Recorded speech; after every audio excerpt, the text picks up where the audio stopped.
আরে আপনি কে? না বলে নক না করে কলিং বেল না দিয়ে ঢুকে পড়লেন?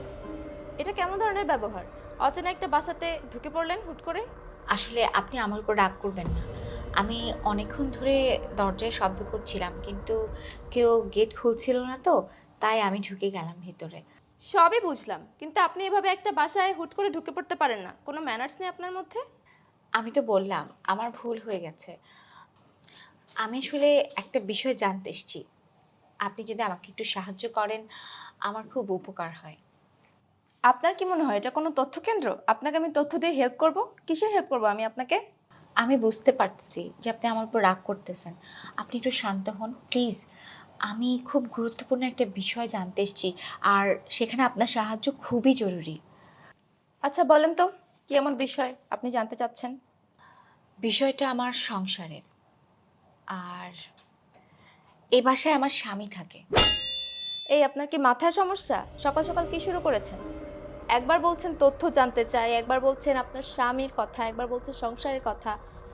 আপনার স্বামী এ বাসায় থাকে মানে কি বলতে চাচ্ছেন? বেরিয়ে যান এখান থেকে। এখান থেকে গিয়ে পাগলা গারোতে যান। মাথায় সমস্যা আছে আপনার। প্লিজ আমার কথাটা একটু বোঝার চেষ্টা করুন। এই বাসাতে আমার স্বামী থাকে, আর আমার স্বামীর নাম ইসমাইল। আপনি জানেন আপনি কার কথা বলছেন? ইসমাইল আমার হাজবেন্ড। কি বললেন? ইসমাইল আপনার হাজব্যান্ড? আচ্ছা, তাহলে আমি কে? শুনুন, আমি হচ্ছে ইসমাইলের একমাত্র বিয়ে করা বউ। ঠিক আছে, ওকে ডাকুন, ও কোথায় আছে, আমি ওর সাথে দেখা করব। দেখুন, আপনার কোথাও ভুল হচ্ছে। আপনার সাথে আমি কথা বাড়াতে চাই না। হয়তো আপনার হাজবেন্ড আর আমার হাজবেন্ডের নাম এক, তাই বলে আমার হাজবেন্ড আপনার হাজবেন্ড হয়ে যায়নি। আপনি এখান থেকে চলে যান প্লিজ। আচ্ছা, আপনি আমার কথা বিশ্বাস না হলে আপনার হাজবেন্ডকে ডাকুন না, তাহলেই তো প্রমাণ হয়ে যাবে। আর আমি শুধু শুধু এখানে আসিনি, আমি তথ্য নিয়ে এখানে এসেছি। দেখুন, আমি কিন্তু অনেকক্ষণ ধরে আপনার কথা সহ্য করছি। আমি কিন্তু এখনই দারোয়ানকে ডেকে আপনাকে বাস থেকে বের করে দিব। কি হয়েছে তাইবা? অনেকক্ষণ যাবত চিল্লাচিল্লি শুনছি। ভাইয়া দেখো না, এই মহিলাটাকে ভুলভাল বলছে। বলছে ইসমাইল নাকি ওনার হাজবেন্ড। আপনার কোথাও ভুল হচ্ছে। আর আপনি কে, কোথা থেকে এসেছেন? আমি আপনাকে পুরো বিস্তারিত বলছি। ইসমাইলের সাথে অনেকদিন আমার কোনো যোগাযোগ নেই, আর যার কারণে আমি ঢাকা আসি। এবং ইসমাইল যে ব্যাচেলের বাসায় থাকতো সেখানে আমি যাই।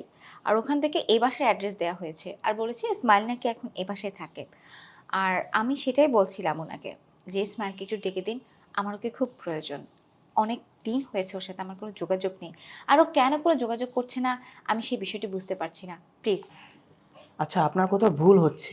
একই নামে তো অনেক মানুষই থাকতে পারে। যাই হোক, তার কোনো ফটো আছে, একটু দেখাতে পারেন? হ্যাঁ ভাইয়া, কেন থাকবে না? আমার হাজবেন্ডের ছবি আমার কাছে আছে, দেখাচ্ছি আমি। এই যে আমাদের ছবি।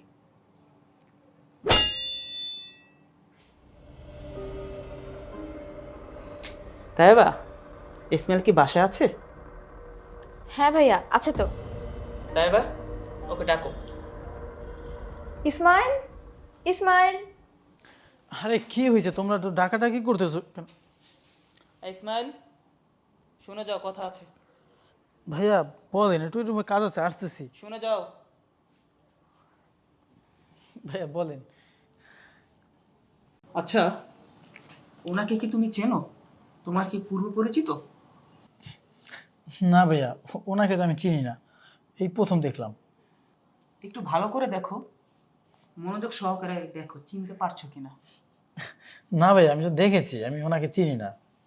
চিনি না, আমি প্রথম দেখলাম। সত্যি ইসমাইল, তুমি আমাকে চিনতে পারছো না? কি দোষ ছিল আমার? কি এমন অন্যায় আমি করেছিলাম যে তুমি আমার সাথে সব যোগাযোগ বন্ধ করে দিয়েছো? আজকে 3টা মাস ধরে তুমি আমার সাথে কোনো যোগাযোগ করো না। তোমার যে নাম্বার ছিল সেটাতে আমি ফোন দিয়ে তোমাকে পাচ্ছি না। কেন? আমার অপরাধটা কোথায়? আমাকে তো বলো। আমি তো তোমার স্ত্রী। এই মেয়েটা কি বলছে? উনি নাকি তোমার ওয়াইফ। আমি তো কিছুই বুঝতে পারছি না। কেনই বা যোগাযোগ বন্ধ করলে? আর কেনই বা এই মেয়ে আমাকে এই কথা বলছে? আর কেনই বা এই বাসায় তুমি? এই, আপনি কি কোনো মাথার সমস্যা আছে? কে আপনি? আমি আপনাকে চিনি না। আর কি বলছেন আবোল তাবোল সব? হাজবেন্ড, সময়, কত মাস, বিয়ে। মাথার সমস্যা আছে আপনার? যান যান, এখান থেকে চলে যান। আমি আপনাকে চিনি না। সত্যি চিনতে পারছো না ইসমাইল? আমি কে? আচ্ছা দেখো তো, তোমার তো মনে হয় কোনো জমজ ভাই নেই না? এটা মনে হয় তুমি আর আমি। মনে আছে এই জায়গার কথা? ভাইয়া, আর তাইবা আপনারা এগুলো বিশ্বাস করবেন না। এই, কে আপনি? হ্যাঁ, কোনো চক্র মনে হয় এসব এডিট করা যায়, বুঝতে পারছেন? কত ছবি কত জায়গায় আপলোড করি, একটা ছবি লাগায় বলতেছেন আমি আপনার হাজব্যান্ড। জান তো, জান। ভাইয়া, আপনি এসব বিশ্বাস করবেন না, এসব এডিট করা যায়। চুপ কর, বেঈমান কোথাকার। এই, তুই আমাকে ইডেট শিখাস? ইডেট? কত বড় একটা কোম্পানি চালায় জানিস? আমার আন্ডারে কত লোক চাকরি করে, আমি কত কিছু ঘাটি, তুই আমাকে ইডেট শিখাস? কোনটা সত্য কোনটা মিথ্যা তোর থেকে আমি ভালো করে জানি। একটা মেয়ে কখনো তার জীবন নিয়ে এইভাবে মিথ্যা কথা বলবে না। তুই যা বলছিস সব মিথ্যা, সব বানোয়াট। এই শোন, তুই একসাথে দুইটা মেয়ের জীবন নষ্ট করেছিস।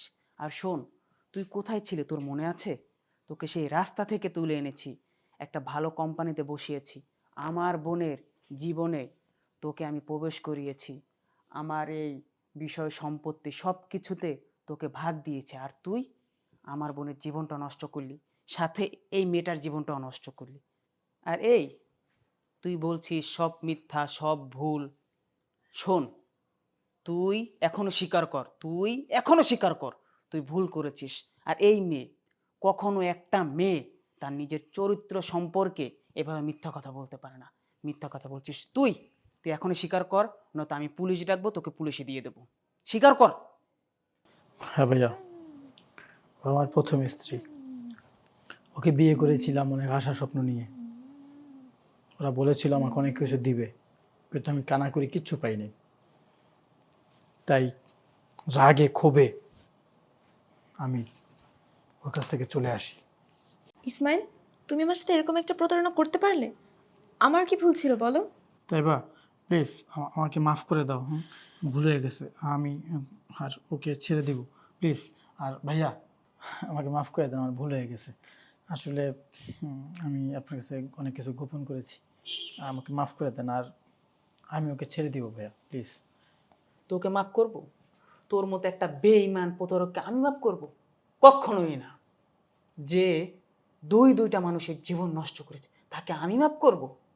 আজকে এই মুহূর্তে তুই বাসা থেকে বের হয়ে যাবি। তোর মতো বেঈমান প্রতারক আমার কোম্পানিতে, আমার বাসা আমি কখনো দেখতে চাই না। বের হয়ে যা।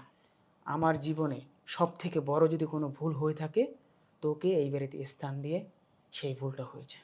আর শুনুন, বলেছেন না আপনার হাজব্যান্ড, আপনার হাজব্যান্ডকে আপনি নিয়ে যান, আমার বোনকে ওর সাথে দেব না। এই শোন, এখন এই মুহূর্তে আমার বাসা থেকে বের হয়ে যাবি, বের হ।